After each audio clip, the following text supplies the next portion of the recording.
श्रीनगर में फिर target killing की घटना सामने आई है। जी हां, बड़ी खबर इस वक्त की आपको बता दें, कल एक दुकान में घुसकर सेल्समैन को आतंकियों ने निशाना बनाया था।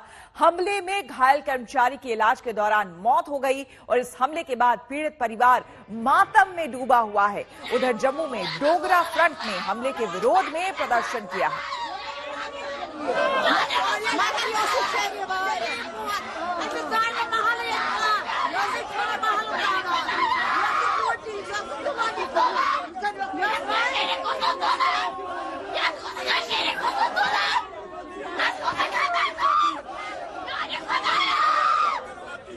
डोगरा फ्रंट के लोगों का कहना है कि आतंकी डॉक्टर संदीप मावा का निशाना बनाना चाहते थे और उस बीच सेल्समैन को मार दिया। आपको हम बता दें कि इससे पहले भी खबर सामने आई थी टारगेट किलिंग की, जिसमें कि स्कूल की प्रिंसिपल वहां के टीचर को मारा था आतंकियों ने और उसके बाद एक हाई लेवल मीटिंग भी हुई थी। खुद अमित शाह दौरे पर आए थे जम्मू कश्मीर के और एक हाई लेवल सिक्योरिटी को लेकर, सुरक्षा को लेकर यहां पर हाई लेवल मीटिंग हुई थी। कश्मीर घाटी में आतंकवादी लगातार मासूम लोगों को निशाना बना रहे हैं। कल शाम को भी एक नागरिक को, जिसका नाम मोहम्मद इब्राहिम है, उसकी आतंकवादियों ने श्रीनगर में हत्या कर दी। मोहम्मद इब्राहिम एक कश्मीरी पंडित किराना स्टोर वाले के यहाँ काम करता था और उसको आतंकवादियों ने निशाना बनाया।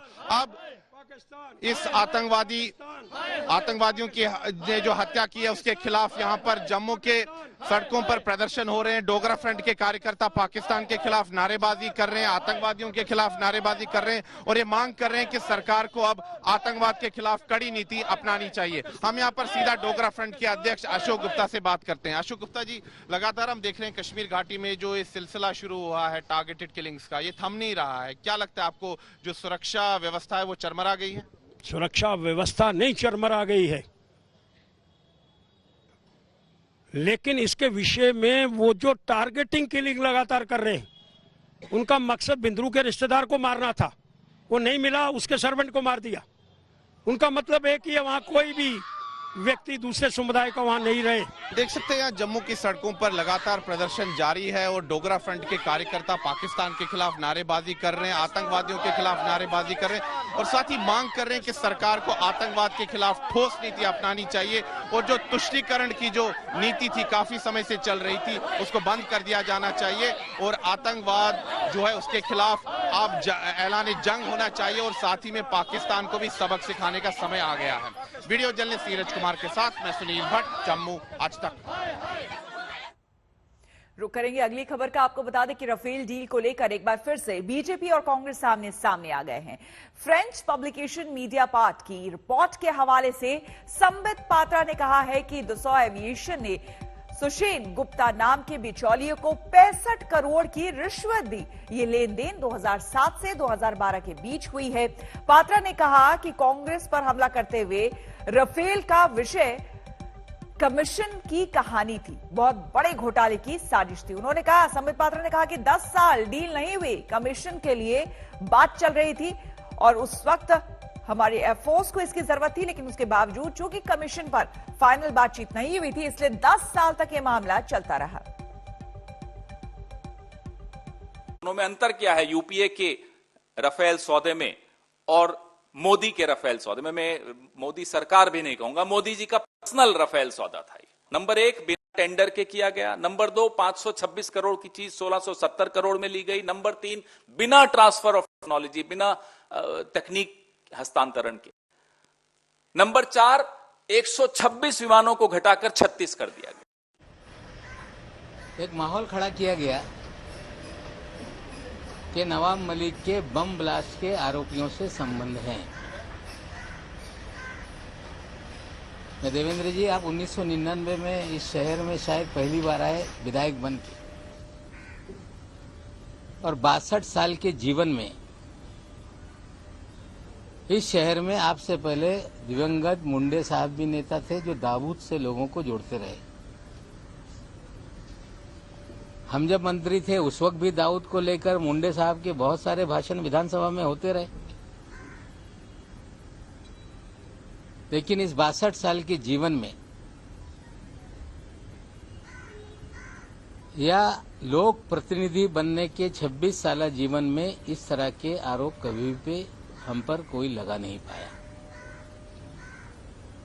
आज एक जगह को लेके आपने कुछ कागजात लोगों के सामने रखे,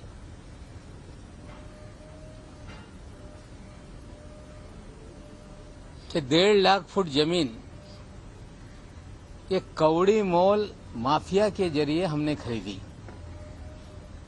हमें लगता है आपके जो मुखबिर हैं, आपके जानकारी देने वाले, हमें लगता है वो कच्चे खिलाड़ी हैं। आप कहते तो मैं ही सारा कागजात आपको दे देता और भी कागजात आपको उपलब्ध करा देता, लेकिन आपने अंडरवर्ल्ड का खेल शुरू किया है। आज तो सारी चीजें मैं बोलूंगा नहीं, लेकिन कल सुबह 10 बजे देवेंद्र जी का अंडरवर्ल्ड का क्या खेल है इस महाराष्ट्र में, और देवेंद्र जी ने मुख्यमंत्री रहते हुए किस तरह से अंडरवर्ल्ड के जरिए पूरे शहर को हॉस्टेज बना रखा था, कल सुबह 10 बजे उसकी जानकारी देंगे। लेकिन आरोप लगाया गया कि हमने 1.5 लाख फुट जमीन खरीद ली कौड़ी मोल में। देवेंद्र जी ने कहा कि जाली किराएदार उसमें बनाए गए। आप सभी जाकर देख लें, वो 1.5 लाख फुट जमीन पर एक मदीनतुल आमान नाम की कोऑपरेटिव हाउसिंग सोसाइटी है, जो 1984 में वहां इमारत बनी, गोवा वाला कंपाउंड के नाम से जानी जाती है, जिसमें मुनीरा पटेल ने रस्सीवाला को डेवलपमेंट राइट देके वहां पे 140 से 150 मकान बनाकर आम लोगों को बेचे। आज भी वो सोसाइटी वहां पर है। उसके पीछे जो जमीन है उस पे बड़े पैमाने पे झुग्गी झोपड़ी है, और हमारा एक गोडाउन वहां पे है जिसकी सॉलिडस इन्वेस्टमेंट कंपनी की वो लीज पर, जो मुनीरा है उनसे वो लीज पर थी 30 साल पहले से,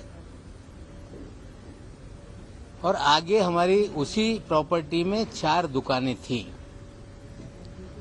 आप कह रहे हो कि फेक टेनेंसी क्रिएट की गई। बहुत सारे पत्रकार होंगे, जब 1996 में शिवसेना भारतीय जनता पार्टी की सरकार थी, और हमें लगता है शायद 9 नवंबर का ही वो दिन था,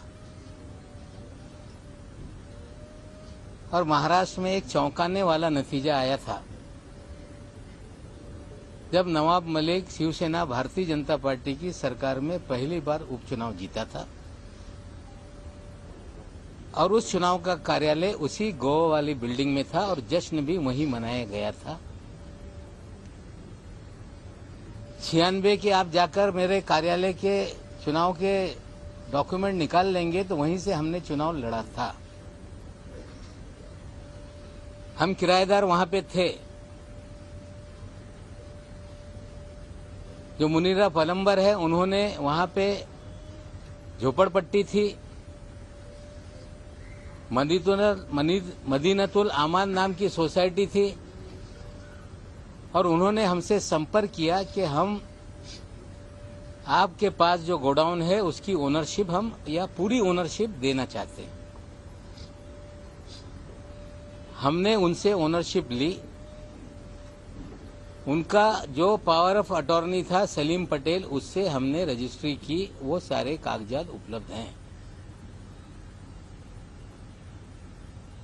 किराएदार के नाते उस समय जो स्टैंप ड्यूटी थी, जो कीमत थी, हमने अदा की। वो सरकारी दस्तावेज में उपलब्ध है। हमने मालकिन से ली। अगर वो किसी को कहती है कि ये मेरा पावर ऑफ अटॉर्नी है, उससे आप पूरा आपका जो भी व्यवहार है वो पूरा कर लो, तो हमने वो पूरा करने का काम किया। देवेंद्र जी ने बढ़ा चढ़ा के बम ब्लास्ट का उल्लेख करने का काम किया। सरदार वली खान का उल्लेख करने का काम किया। शायद देवेंद्र जी को उनके मुखबिर बता नहीं पाए कि उसी गोवाला कंपाउंड में सरदार वली खान का आज भी घर है। पिछले 70 सालों से उसी गोवाला कंपाउंड में सरदार वली खान के जो पिताजी थे वो गोवा वाला परिवार के एक वॉचमैन की तरह वहां पर काम करते थे। और जब हमने संपत्ति गोवा वाला परिवार से ली तो 300 मीटर पे सरदार वली खान ने अपना नाम चढ़ा लिया था। जब प्रॉपर्टी को हम रजिस्टर करने गए ये बातें सामने आई और हमने 300 मीटर का पैसा देकर उन्होंने जो अपना राइट क्रिएट किया था वो उनसे सरेंडर करने का काम किया। आज भी वो हमारे घर के पीछे ही 2 प्रॉपर्टी पीछे वो सारी जगह है, जो गोडाउन है वो भी हमारा वहां पर है। जो आगे इमारत है उसमें भी जो 4 दुकानें उस समय हमारी थी वो भी है, आज वहां पे किराए पे लगाई हुई है। जब प्रॉपर्टी ली तो आगे जो गोवा वाला बिल्डिंग है जिसमें 4 दुकानें 8 दुकानें नीचे 8 घर ऊपर, ये सारी संपत्ति उस समय हमारी हुई। उसमें से बाद में एक बियर बार था, मुसलमान होने के नाते समाज का दबाव होने लगा कि आपके संपत्ति में बियर बार है। वो बियर बार को भी ज्यादा पैसा देके हमने सरेंडर करवाने का काम किया। और किसी भी तरह से कोई अंडरवर्ल्ड के दबाव में या किसी बम ब्लास्ट के आरोपी से ये प्रॉपर्टी हमने खरीदी नहीं। ये पूरी तरह से हम किराएदार थे। जो जगह की मालकिन थी वो चाह रही थी कि आप ये मालकी हक ले लो और हमने उनसे लिया। जो खान फैमिली थी, पठान फैमिली, जो वहां के वॉचमैन थे, उन्होंने अपना 7/12 पे नाम चढ़वा लिया था। उसे सरेंडर करने के लिए उन्हें पैसा देने का काम किया। और ये सच्चाई को देवेंद्र जी ने राई का पर्वत बनाने की कोशिश की। जो व्यक्ति 62 साल जीवन में इस शहर में कभी भी आरोप नहीं लग पाया कि किसी अंडरवर्ल्ड से नवाब मलिक के कनेक्शन रहे हैं, रिश्ते रहे हैं। आप कह रहे हैं कि आप जो भी एजेंसी है उसके सामने जाएंगे, जाइए, हम तैयार हैं। हमें लगता है कि झूठ का आडंबर खड़ा कर देने से किसी की प्रतिमा मलिन हो जाएगी। तो हमें लगता है देवेंद्र जी आपकी गलतफहमी है। जो कुछ है सारे दस्तावेज रजिस्ट्री ऑफिस में है। कंपनी का जो भी डिपार्टमेंट है वहां पे सारे कागजात हैं। जो पैसे का लेन देन हुआ उसकी स्टैंप ड्यूटी हमने भरी है। ये कह देना कि 20 रुपया फुट में लिया, हमें लगता है झूठ बोलो तो जरा ढंग से बोलो। हमें लगता है झूठ बोलकर नवाब मलिक जो पिछले 7 साल से आपसे लड़ रहा था, पहली बार आपने इस तरह का आरोप लगाया, सरासर बेबुनियाद है। ना नवाब मलिक के किसी अंडरवर्ल्ड के लोगों से रिश्ते रहे, ना नवाब मलिक ने कभी बम ब्लास्ट के लोगों से कोई संपत्ति खरीदी। हाँ, वॉचमैन ने अपना नाम उस पर चढ़ा लिया था। उस वॉचमैन से नाम निकालने के लिए उन्हें पैसे देने के काम किया, ये सच्चाई है। जहां तक सवाल है देवेंद्र जी, आपने अंडरवर्ल्ड का खेल शुरू किया है तो आपको आज मैं कह रहा हूं कि सुबह 10 बजे आप कह रहे थे कि बम फोड़ देंगे। ये बम नहीं है, आपने आडंबर खड़ा किया। लेकिन नवाब मलिक कल सुबह अंडरवर्ल्ड का हाइड्रोजन बम मुंबई में गिराएगा और देश को बताएगा कि देवेंद्र फडणवीस किस तरह से अंडरवर्ल्ड के जरिए पूरे शहर को हॉस्टेज बनाए हुए थे। किस तरह से एक अंडरवर्ल्ड का सरगना जो विदेश में बैठकर इस शहर से उगाही करता था, वो सरगना किसके लिए काम करता था, वो अधिकारी किसका खास था। और मैं आपको बोलना चाहता हूं कि आज जो मैंने कहा है वो सारी बातें सामने हैं, लेकिन कल सुबह 10 बजे तक का इंतजार कीजिए। बम तो फूटा नहीं, लेकिन हाइड्रोजन बम कल सुबह 10 बजे गिरेगा। क्या ना हो दाखवा, मी कुठल्याही गैरप्रकारे कुणाचा वर दबाव निर्माण करून कुठलीही संपत्ती घेतलेली नाही। कुठल्याही अंडरवर्ल्डच्या माणसाकडून कुठल्याही संपत्ती कवडी मोल घेतलेली नाही। भाडे करू असताना मालकी हक साठी जे पैसे त्या मालकींनी मागितले ते पैसे आम्ही दिले। वॉचमॅननी स्वतःचं नाव चढून घेतला होता, त्या वॉचमॅनला नाव काढण्यासाठी आम्ही पैसे दिलेले आहे। याच्यात माझ्या कुठल्याही अंडरवर्ल्डशी कुठलाही संबंध राहिलेला नाही। मी कवडी मोल जमीन कुठेही घेतलेली नाही। या उलट या मुंबई शहरामध्ये देवेंद्रजीचे जवळची लोक प्लॉट हडप करण्याचे धंदे कुठल्या अधिकाऱ्याच्या माध्यमातून करत होते आणि कुठला आंतरराष्ट्रीय डॉन जो विदेशातून भारतात आला होता तो कुणासाठी काम करत होता याची माहिती उद्या सकाळी 10 वाजता देऊ।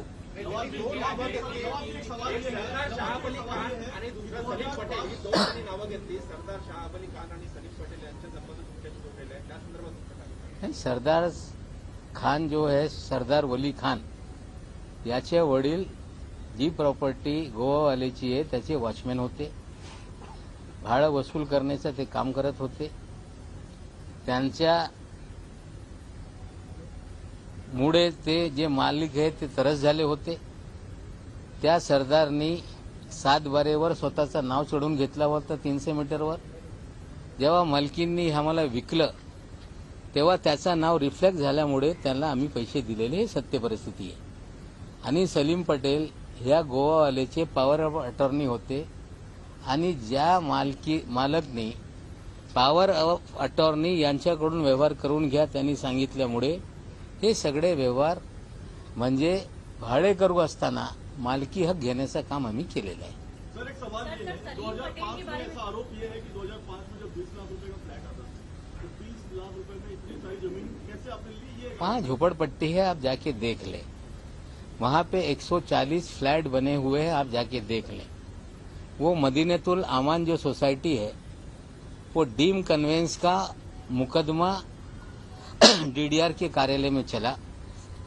उन्हें हम कार आउट करके हमारी जो गोडाउन है उसका रास्ता छोड़ के उन्हें हम मालकी हक पे देने के लिए तैयार थे। मदीनतुल आमान के जो सोसाइटी के लोग हैं वो जो गोडाउन हमारा है, हमारी मालकी का है, हमारा किराए का पहले था, या जो आगे हमारी दुकानें हैं वो सब हमारी संपत्ति है, इस तरह का उन्होंने विवाद किया।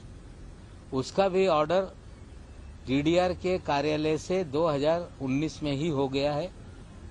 ये जमीन 3 लाख फुट नहीं, इस जमीन पे ऑलरेडी 140 मकान बने हुए हैं। इस जमीन के अधिकांश हिस्से पे झुग्गी झोपड़ी में लोग रहते हैं। उसमें जो गोडाउन का पोर्शन है या आगे की एक छोटी सी 8 दुकान 8 मकान की इमारत है, उतनी ही अभी चीजें हैं। उसमें भी 6 दुकानें हमारे पास हैं, जो पहले से 4 दुकानें थी। बाद में एक शराब खाना हमने खाली करा के लिया। उसके बाद 2 किराएदार जो पहले मजले में रहते थे उन्होंने भी टेनेंसी सरेंडर की, वो भी हम लोगों ने ली है। और पूरे ट्रांसपेरेंट तरीके से जो भी चीजें हमने की। लेकिन देवेंद्र जी, कोई भी नेता आप सीधे बम ब्लास्ट, दाऊद इस तरह से नाम जोड़ के आप मेरी प्रतिमा मलिन करने का काम कर रहे हैं।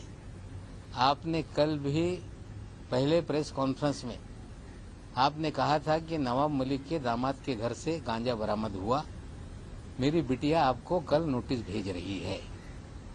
आरोप लगा के आप माफी नहीं मांगते। उम्मीद करते हैं इस लड़ाई में आप माफी नहीं मांगेंगे, लड़ाई जारी रखेंगे।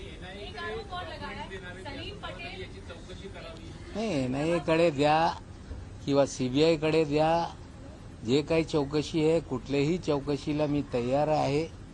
जे आज मी बोलतो ते सगळं जे घटनाक्रम आहे ते तसंच झालेलं आहे. NIA करतील, CBI करतील. त्यांना वाटत असेल की नवाब मलिक हे घाबरणार, पण नवाब मलिक घाबरणार नाही.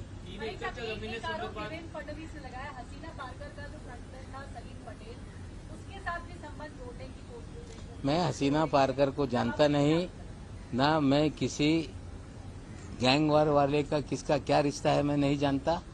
Salim Patel as a power of attorney जो गोवा वाले परिवार के थे, उन्होंने गोवा वाले परिवार के लोगों ने हमें उनके जरिए ही आप ये रजिस्ट्री करके लो. मालकी हक किराएदार हम पहले से थे और मालकाना हक हमने लिया है.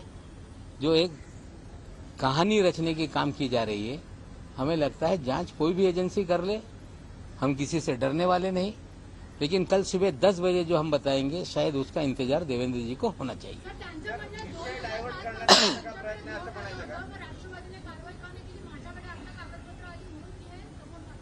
नाही असं आहे, काही त्याच्यात चूक केली नाही. सलीम पटेल ॲब्स्कॉन्डिंग किंवा ते खुखाईत गुंड आहे असं मला कुठलीही माहिती नाही. सरदार खान याचे वडील त्या ठिकाणी वॉचमॅन होते. हा स्वतः वॉचमॅन होता.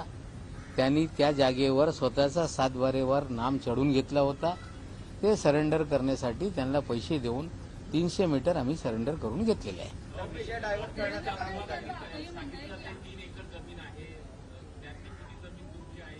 बघा असं 3 एकर असं बोलून चालत. तो नवाब मलिक के आरोप आपने सुने, लेकिन नवाब मलिक के बेटे का इस पूरे मुद्दे पर क्या कहना है, आइए वो सुनते हैं. महाराष्ट्र के पूर्व मुख्यमंत्री देवेंद्र फडणवीस ने गंभीर आरोप लगाए हैं. कहा है कि अंडरवर्ल्ड के लोगों से ये जमीन खरीदी गई थी. आप बताइए क्या हकीकत है, क्या सच? मेरे चाचा जी ये प्रॉपर्टी में आगे टेनेंट थे. ये प्रॉपर्टी के अंदर मैं भी solids investment private limited company से टेनेंट हो गया.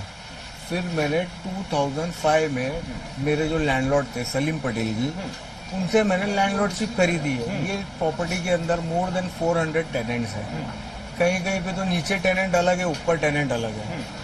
इस तरह से ये पूरा जो लैंड है वो पूरा ग्रीन जोन में है, गार्डन रिजर्वेशन में.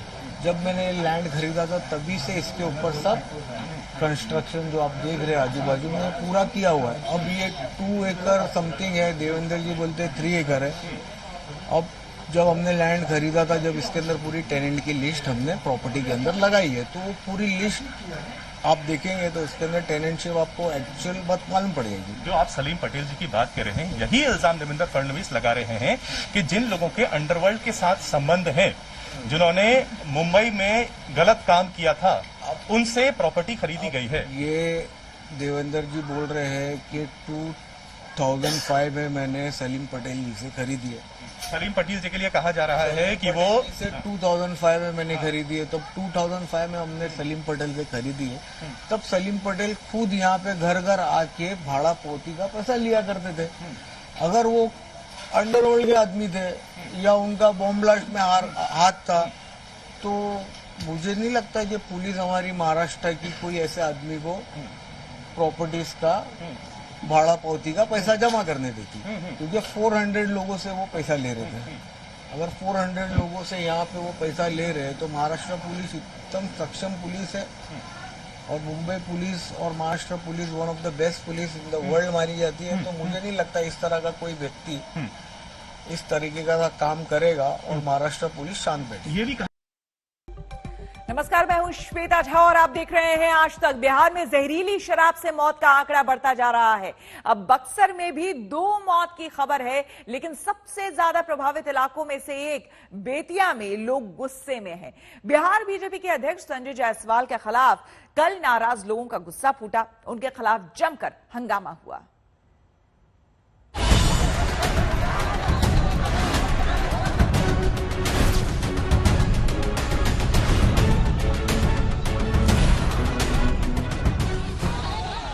भीड़ चीख रही है.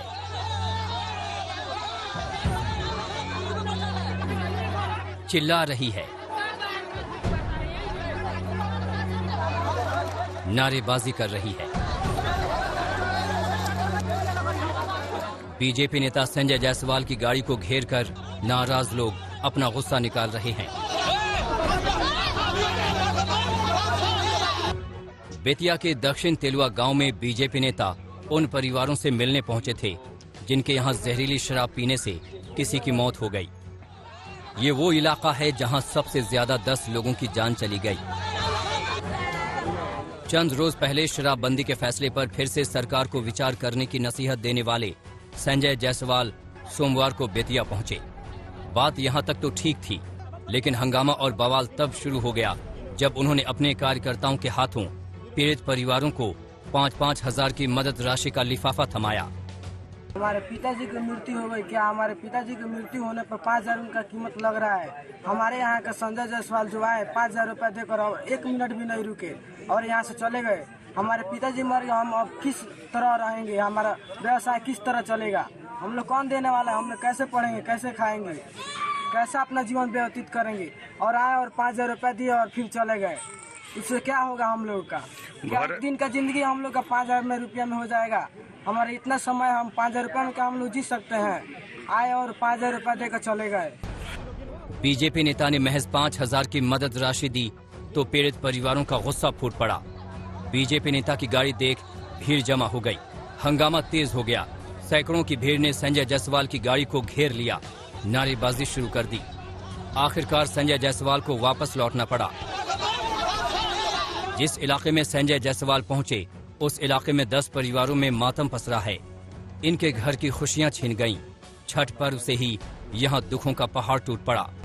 आज तक संवाददाता सुजीत झा तेलुआ के वार्ड नंबर 3 में पहुंचे और जहरीली शराब से हुई 10 मौतों पर जानकारी जुटाई।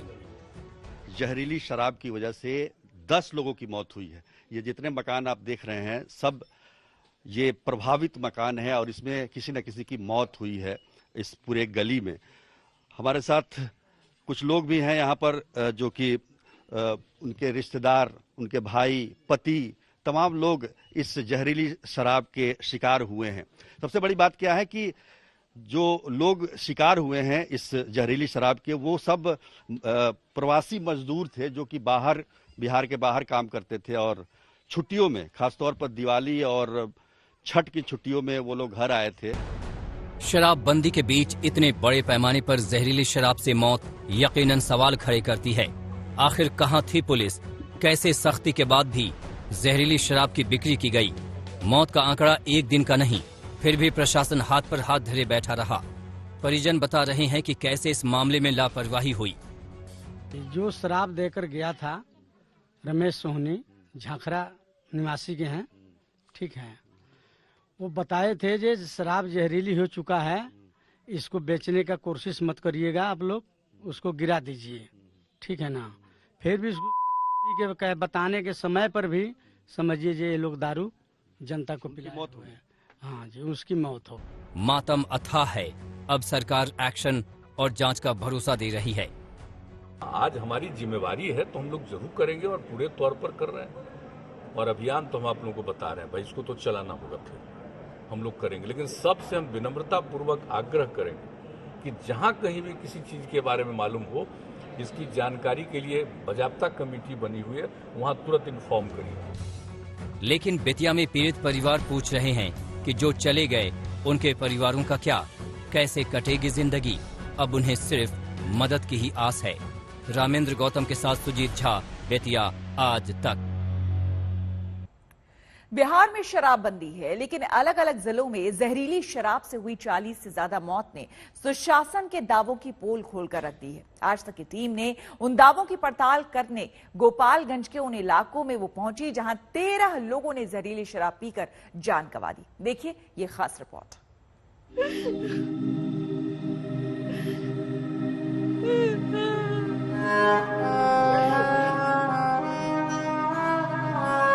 अब हमारे पापा कहाँ से आएंगे? गलत चीज को ग्रहण करिएगा तो ये नौबत आएगी। जहां शराबबंदी है वहां जहरीली शराब से मौत पर मातम पसरा है।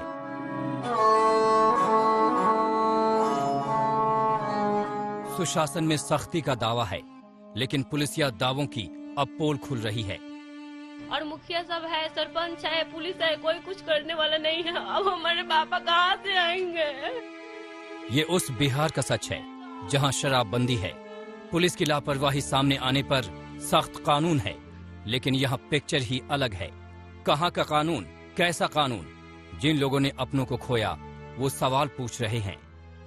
मौजूद है गोपालगंज के मोहम्मदपुर में, जहां पर जहरीली शराब की से मौतें हुई हैं, और कितनी मौतें हुई हैं इसके बारे में खुद यहाँ के लोगों से जानते हैं। वैसे सरकारी आंकड़ा तो सिर्फ 13 लोगों का है, लेकिन जो लिस्ट बताई जा रही है यहाँ पर वो 20 से ज्यादा लोगों की मौत यहाँ पर हुई है मोहम्मदपुर में। और मोहम्मदपुर के आसपास के जो 5 किलोमीटर का दायरा है उसमें भी बहुत सारे लोगों की मौत हुई है, जिसकी वजह से पूरा इलाका गमगीन है।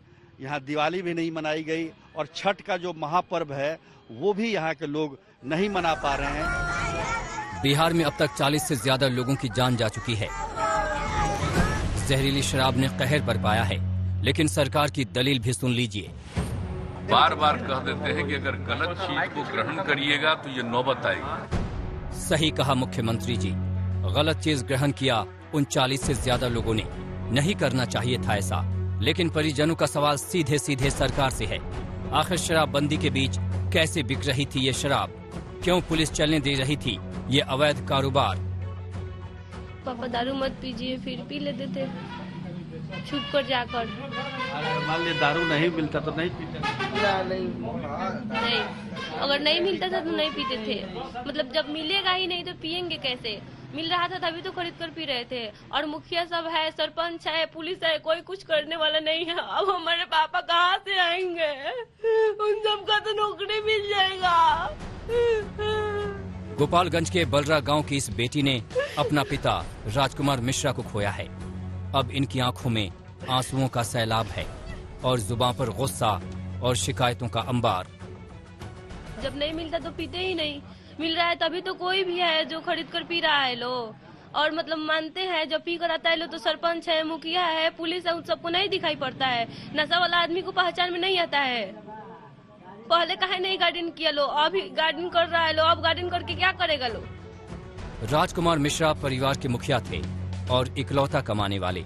उन पर एक बेटा, 2 बेटियों, पत्नी और बुजुर्ग माँ बाप की जिम्मेदारी थी, लेकिन जहरीली शराब ने सब कुछ खत्म कर दिया। बच्चा चपटोली के लोग तो दारू पिया के मार डाल लो, हम कैसे जिए? 3 दिन का बच्चा में हमरा लगे, अब हमरा में कमा के खिया वाला के बा कोई नहीं के।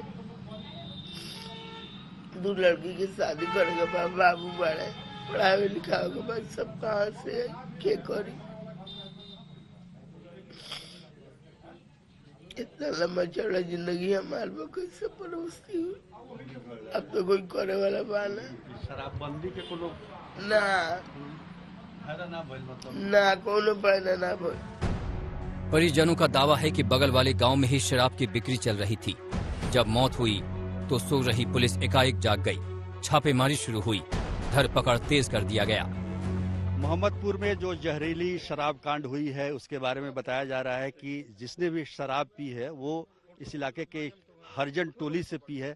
और ये घर जो है आप देख रहे हैं, इस घर को पुलिस ने सील किया है। यहाँ पर आप देखिए, इस घर से शराब मिली थी और बताया जा रहा है कि यहीं से लोग शराब खरीद के पिए थे। लेकिन विडंबना देखिए, इस घर में 2 भाई रहते हैं। एक भाई शराब बेचता था और दूसरा भाई उसी शराब को पी गया, उसकी मौत भी हो गई। यानी कि जो सुनील राम है वो शराब बेचने का काम करता था, पुलिस उसे पकड़ के ले गई है। वो शराब नहीं पिया, लेकिन उसके अपने भाई मुकेश राम ने शराब पी और उनकी मौत हो गई। आखिर इन आंसुओं का जिम्मेदार कौन है? सुनील तिवारी के साथ सुजीत झा, गोपालगंज आज तक। प्रशासन के दावों के मुताबिक अकेले गोपालगंज में जहरीली शराब से 13 लोगों की मौत हुई है, जबकि ग्रामीण 20 से ज्यादा का दावा कर रहे हैं। लोगों में प्रशासन के रवैये को लेकर गुस्सा है। वो कह रहे हैं कि शिकायतों के बाद भी पुलिस कुछ नहीं करती थी। अब छापेमारी और एक्शन जारी है।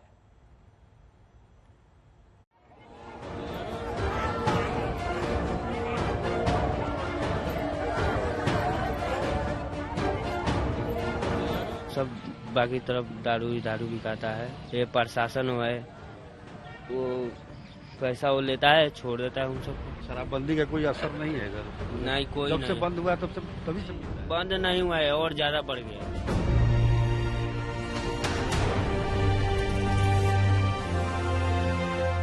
बिहार सरकार सुन ले, सुशासन में क्या क्या हो रहा है। जहरीले जाम का काला धंधा फल फूल रहा है, तो इसके पीछे का असली जिम्मेदार कौन है?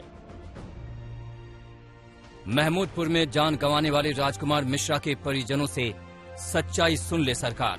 कैसे कैसे क्या हुआ? क्या वो हरजन टोला है, वहाँ पर दारू माने 100 घर में 10 ही घर छोड़ के सब बाकी तरफ दारू बिकाता है।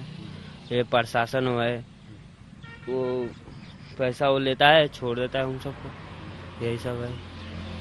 पिताजी को मना नहीं करते थे? माना करते थे, अब कितना माना करे। इधर उधर जाते थे, गाड़ी को चला के आते तो उधर ही से चल जाते थे।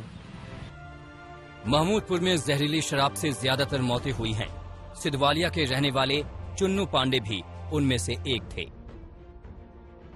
परिजन गमजदा हैं, कह रहे हैं कि सरकार वक्त रहते शराबबंदी को सख्ती से लागू करती तो आज ये दिन न देखना पड़ता।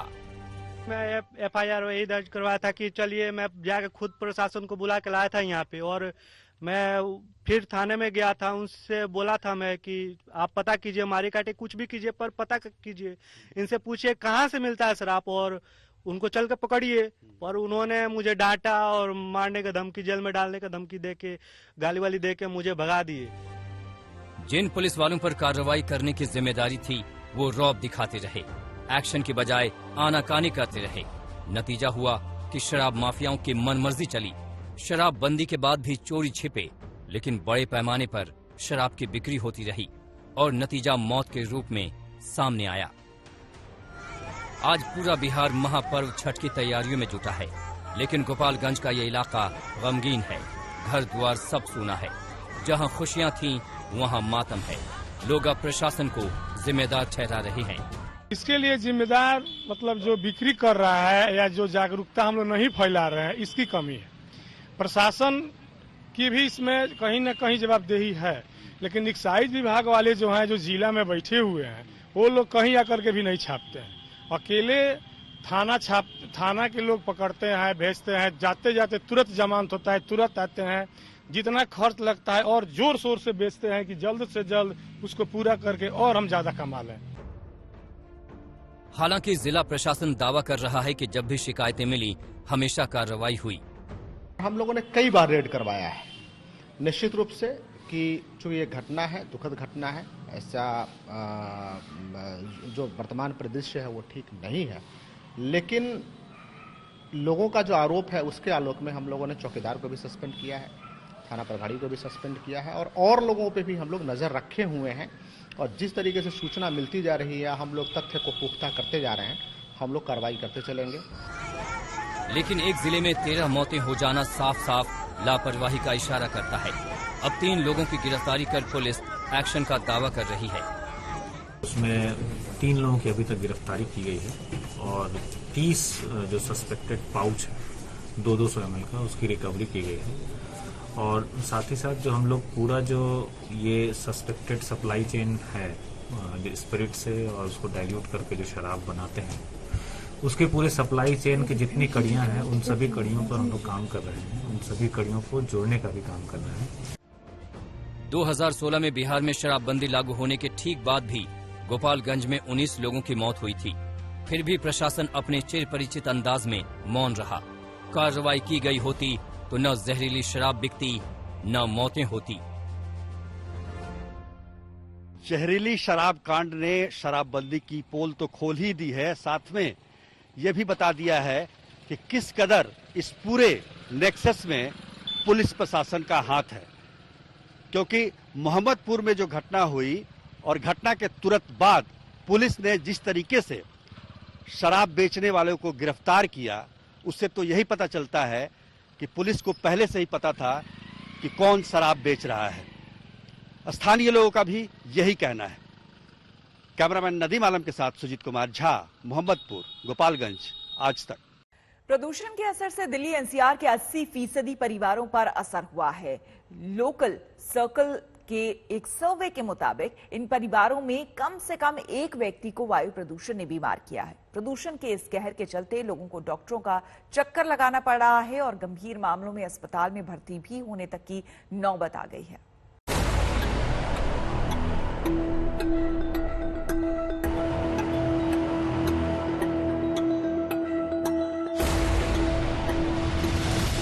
पटाखों और पराली में से किससे ज्यादा प्रदूषण बढ़ रहा है, इसको लेकर बीते कई दिनों से बहस जारी है। सबके अपने अपने तर्क हैं और अपने अपने दावे, लेकिन इस बहस के बीच प्रदूषण से दिल्ली एनसीआर के लोगों की सेहत पर हो रहे असर को लेकर लोकल सर्कल के सर्वे में नए दावे किए गए हैं।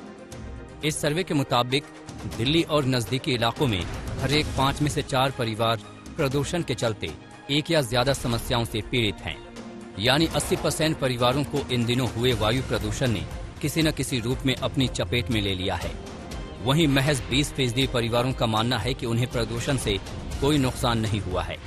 सर्वे में शामिल लोगों से पूछा गया था कि दिल्ली एनसीआर में पिछले हफ्ते हवा की क्वालिटी खराब होने के बाद से उनकी सेहत पर किस तरह का असर हुआ है। इसके जवाब में 16% लोगों ने कहा कि उन्हें गले में खराश या खांसी या दोनों दिक्कतें हैं। वहीं 16% लोगों ने नाक बहने, आंखों में जलन की शिकायत की है, जबकि 16% ने कहा है कि उन्हें सांस लेने में परेशानी हो रही है। 24% लोगों को ऊपर दी गई सभी समस्याएं हैं, जबकि 8% लोगों को कम से कम 2 लक्षण हैं। 22% लोगों ने कहा कि वो या उनके घर के लोग डॉक्टर के पास जा चुके हैं। ऐसे में डॉक्टर्स के पास प्रदूषण के शिकार मरीजों की संख्या में तेजी से इजाफा हुआ है। पोल्यूशन का लेवल जब ज्यादा होता है तो उसमें लॉन्ग टर्म इफेक्ट्स जो हैं वो काफी ज्यादा होते हैं। हम शॉर्ट टर्म इफेक्ट्स की तो बात करते हैं कि हॉस्पिटल एडमिशंस बढ़ जाती हैं, रेस्पिरेटरी प्रॉब्लम जिनको है, दमे की शिकायत जिनको है या ब्रोंकाइटिस है, उनकी इमरजेंसी विजिट्स बढ़ जाती है, हॉस्पिटल में आना ज्यादा हो जाता है। लेकिन हमें लॉन्ग टर्म प्रॉब्लम का भी सोचना चाहिए और लॉन्ग टर्म प्रॉब्लम में अब डेटा इमर्ज हो रहा है।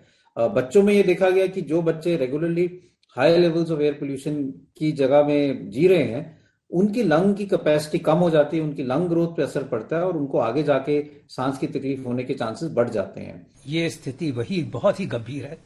ये AQI जो सीवियरली डेंजरस लेवल्स पे पहुंचा हुआ है, उसकी वजह से हार्ट पेशेंट्स और लंग पेशेंट्स दोनों डिटोरेट हो रहे हैं। लंग पेशेंट्स जिनको ब्रोंकाइटिस है, जिनको एस्थमा है, जिनको क्रॉनिक लंग कंडीशंस हैं और एल्डरलीज, ये सब के लंग्स वीक होते हैं और ऐसी कंडीशन में सबसे ज्यादा डिटोरेशन होती है।